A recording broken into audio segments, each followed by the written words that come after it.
Today, we are excited to welcome Lisa Kollins. Lisa is the founder and director of the Superhero Project. She had hoped to send some kindness into the world and is thrilled at how her small volunteer program has grown into a global initiative, and we will learn more about that during today's discussion. She previously served as administrator of the Schubert Center for Child Studies and the Social Justice Institute, both at Case Western Reserve University, and was an employment associate at Youth Opportunities Unlimited. Lisa has a master's degree with a focus on education and has spent more than 30 years leading classes, workshops, travel, and social action experiences for learners of all ages. She was recognized as an unsung community hero by the Cleveland Public Library in 2021 and was recently honored as a rad human on the Kelly Clarkson Show. We are excited to welcome Lisa Kollins. Thank you so much, Rachel.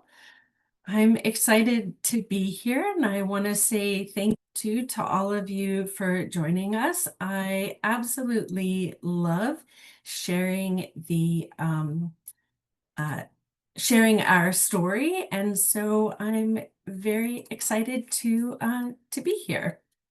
So, we support and empower youth impacted by serious illnesses, disabilities, and other complex mental health, developmental, and learning conditions, and learning disabilities and medical conditions. All of the work that we do is based on our 4 core values: imagination, inclusion, representation, and joy. And we weave those into everything we do, both in terms of our public-facing work and also as we work together as a staff and board. And joy is a particularly important one. And one of our favorite ways to see that is when we get photos like these of the young people who we've collaborated with. So we begin with interviews.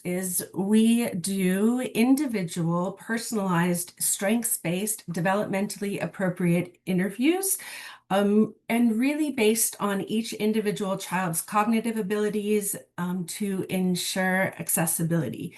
We've worked with translators before. We've worked with augmentative and alternative communication devices. We've had kids who blink or smile or kick when we land on the right thing for them. And for a child who is nonverbal and non-mobile, of course, we talk with their siblings, with their families, even with teachers or therapists, really whoever knows the kids the best and loves them the most. The second phase of the Superhero Project is when we match each child up with a member of our League of Extraordinary Artists. This is a group of over 800 volunteers from around the world, primarily from the world of animation, children's book illustration, and video game design, although we have basically every kind of artist who you can imagine. At one point or another, we've had someone from their field volunteer too. They design a poster of the child based on all of their ideas and their photos. What we know after delivering the posters, what we know from surveys, from anecdotes, from letters from the families, and of course from the pictures, is that there are multiple impacts that participation can have. For some kids, it's just fun, but we'll get into, in just a moment, we'll talk about the positive outcomes that are most commonly reported to us. So the first half of the interview is focused on the whole child. We don't ask about anything medical. We don't bring up whatever it is that's brought us together unless the child or the family brings it up first. Our interviews are really focused on who the kids are, what they love, who they love, what kind of things they do for fun, what they're curious about, what kind of adventures they want to go on, what makes them a good friend, what qualities or accomplishments make them proud of themselves. We really want to know who they are beyond any diagnosis. And then we also include parents. as well, which is a really lovely change for them. Many of them talk about how meaningful the interview experience is, because particularly for families of kids living with lifelong disabilities, they are regularly asked to explain exactly what the problems are, what the deficiencies are, what needs to be addressed and fixed. And we just simply turn that on its head and say, let's celebrate your child. What do you love most about them? What are your favorite moments that you share, either everyday moments or something special that the two of you do together? We want to know what they think their child's greatest strengths and qualities are, and what makes them proud of their kiddos and their teens. So then we shift over to find out what is important to the kids. What injustice in the world do they see that they want to fix? Do they want to help animals? Do they want to help people? Do they want to help the earth? And as you can imagine, those causes, what becomes the foundation of their superhero mission, they vary widely. Some are really silly, some are incredibly moving, and pretty much everything in between, from serious to fun. And we just take our cues from the kids. The next step is to conceptualize exactly what they want their heroic alter ego to look like. So we talk through what they're going to wear, what kind of tools and powers they have, how they get from place to place, all that fun stuff. And all of those details are sent to the artist, who brings their individual visions to life. So what we know is that for many kids, this experience is really transformative. Parents have told us that it increases self-confidence. It increases their self-confidence, both from seeing themselves depicted so beautifully and so powerfully, but also from uh, knowing that an artist has taken all of their ideas so seriously. Um, it fosters resilience, because caregivers and young people now have an extra tool to call on when they are facing a challenge. They can think about what their superhero self would do in this moment.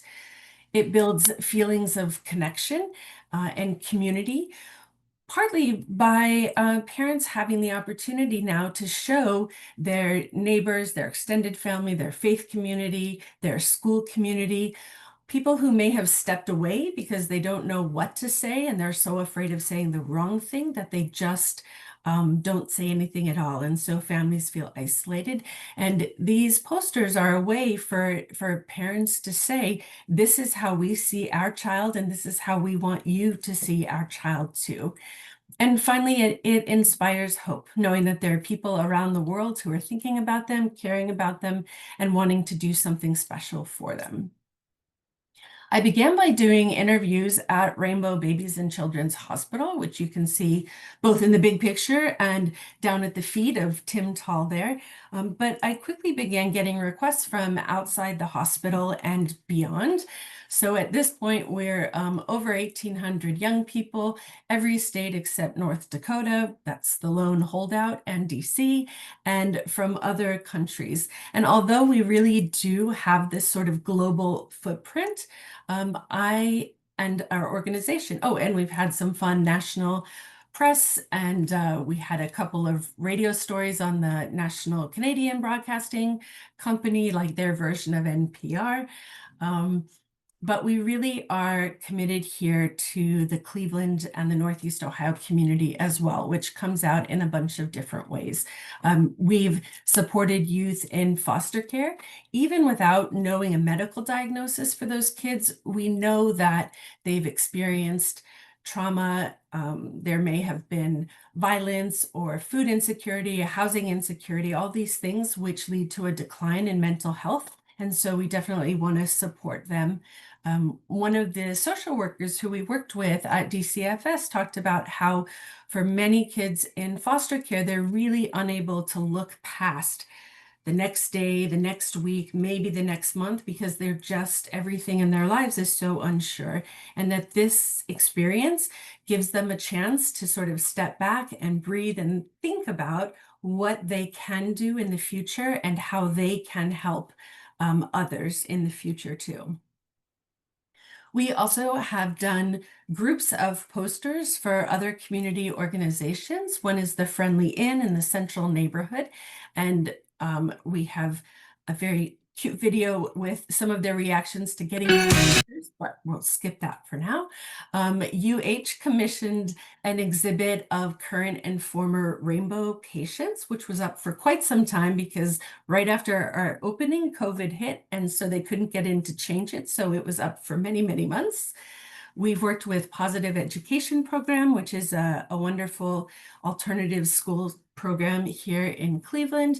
We've done 2 inclusive cheer squads so far, as well as 2 years of the Miracle League of Lake County, which is an inclusive baseball team. And this Saturday, we'll be down at the ballpark with an exhibit, which is the surprise way that the athletes get to see their superheroes for the first time.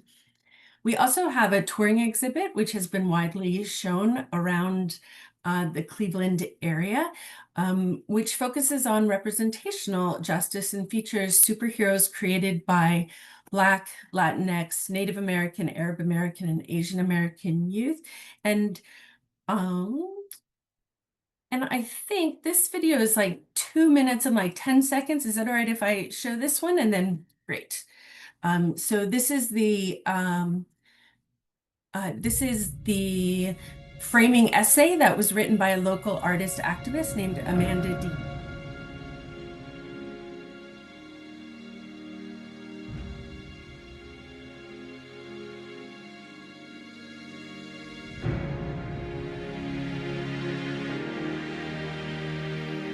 Representational justice is an artistic practice that uses image making to honor the full humanity of people of color.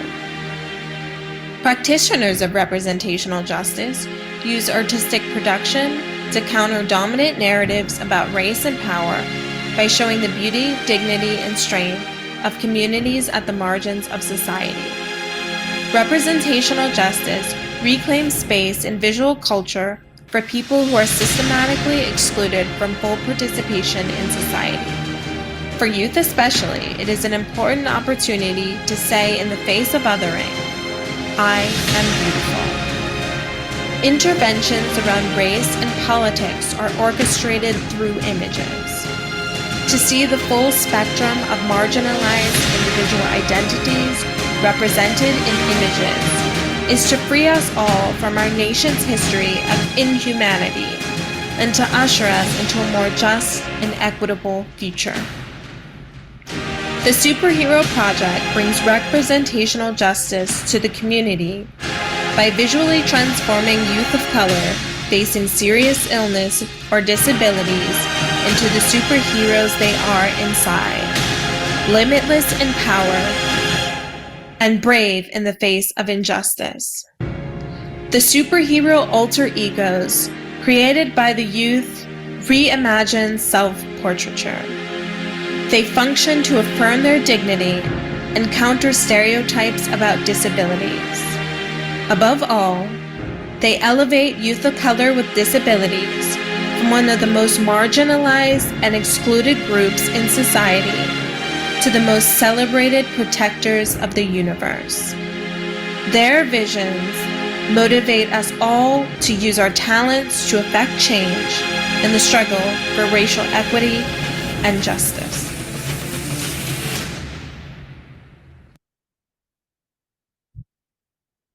So that exhibit has been shown in over, I think we're at 25, 26 different places. This is the list, not that I expect you to read the whole list, but just to show the scope of what's been here in Northeast Ohio. It's also been shown in 4 libraries in Michigan and, funnily enough, in North Dakota. And one of the fun things when we have the exhibits up is perfectly illustrated by Super Alori here. I met Alori when she was 2 years old in 2021, and the exhibit is currently up at the Cleveland Public Library. It went up just before their superhero Superman celebration. And lo and behold, Miss Alori, who is now 5 years old, appeared and got to see her poster up on the wall. And that's always fun when we get to see kids afterwards. So that is sort of the nickel tour of the Superhero Project. Thank you again for this opportunity, and I would love to answer any questions that folks might have. Lisa, thank you so much for sharing. And I think when we booked this, did not make the connection that Superman would be all the talk around Cleveland. So what perfectly timed conversation.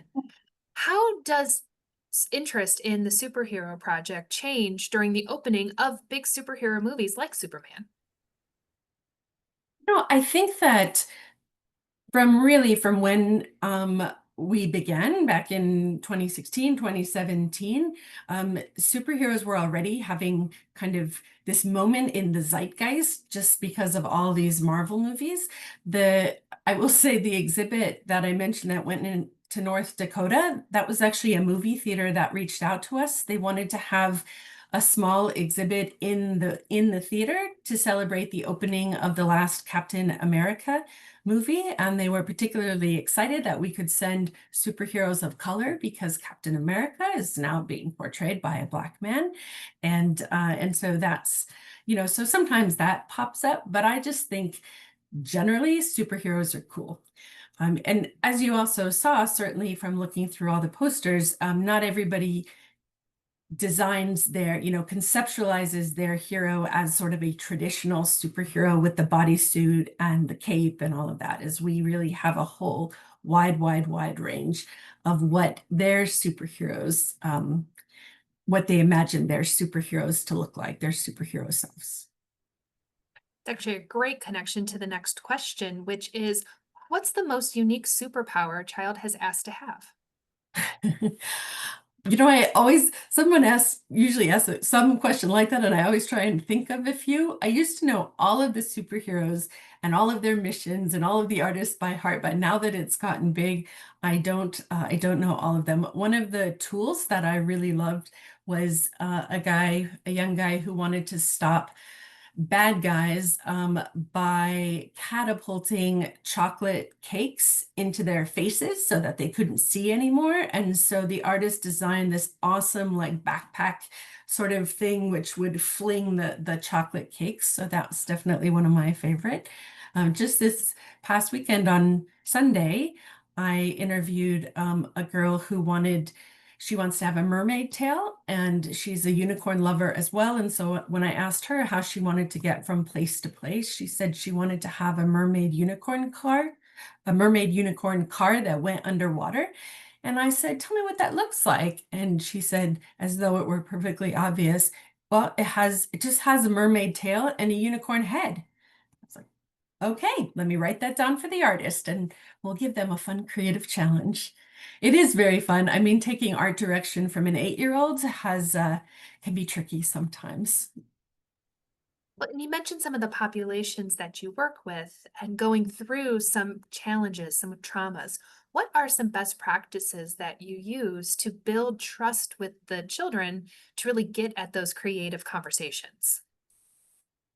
Well, we're only with them for a very short time, although it does feel as though we make a real connection. I oftentimes get notes from families 3 or 4 years later telling me either that their child has finished treatment for cancer, something like that, or they've received their transplant and doing well. And also, unfortunately, the longer we go, the more of our posters are memorial pieces.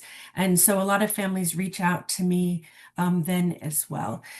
In terms of building rapport with the kids, we need to do that relatively quickly. So my background in education and working with all different kinds of kids from all different walks of life, that definitely helps in terms of gauging sort of where the kids are. We also do ask, as part of the questions when families sign up for a date, we just ask, tell us the best way to communicate with your child. And that gives us some clues as well so that we know.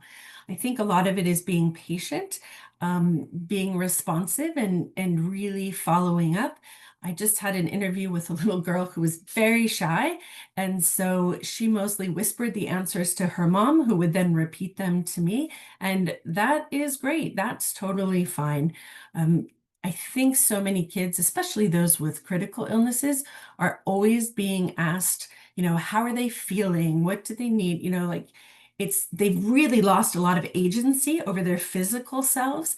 And so when I come in, when I used to do inpatient, like I would just go from room to room, there was always a little skepticism right at the beginning until I explained what I was doing. With the little ones, I would walk in and the kids would tense up and the moms or the dads would say, no owies, no owies. And I'd say, no, I'm just going to talk.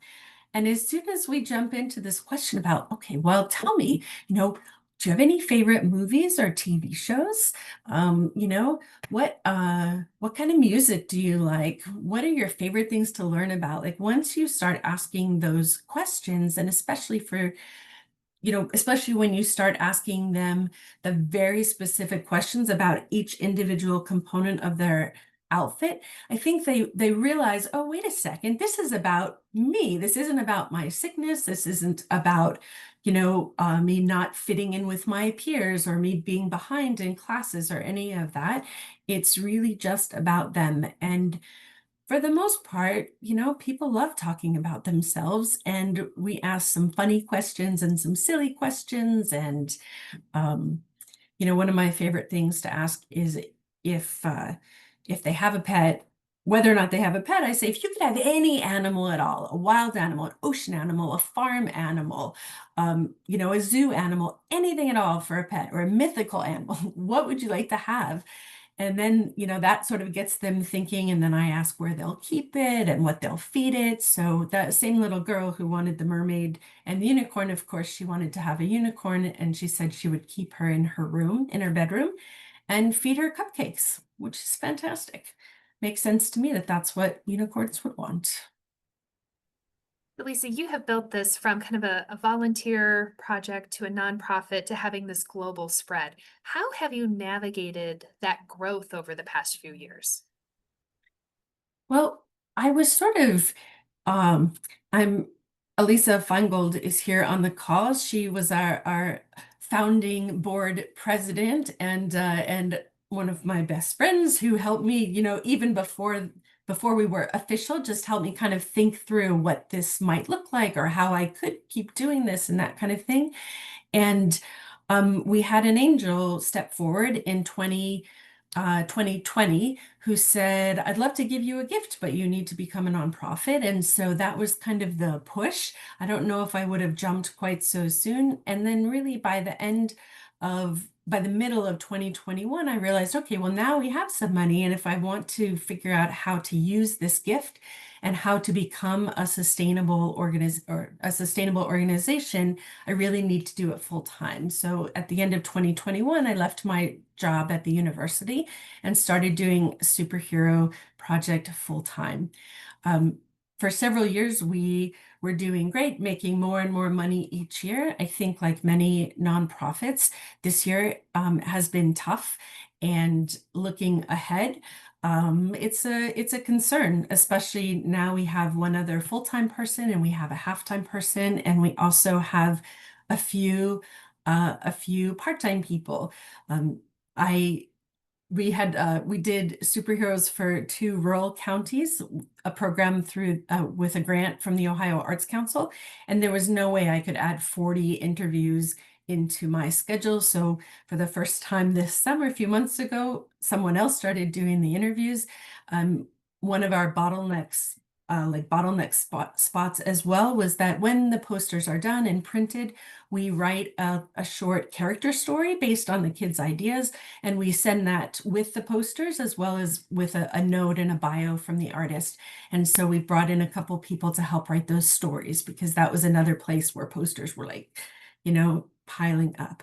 So my concern now is really finding the grant support or the donor support to help us stay, stay in the positive financial space.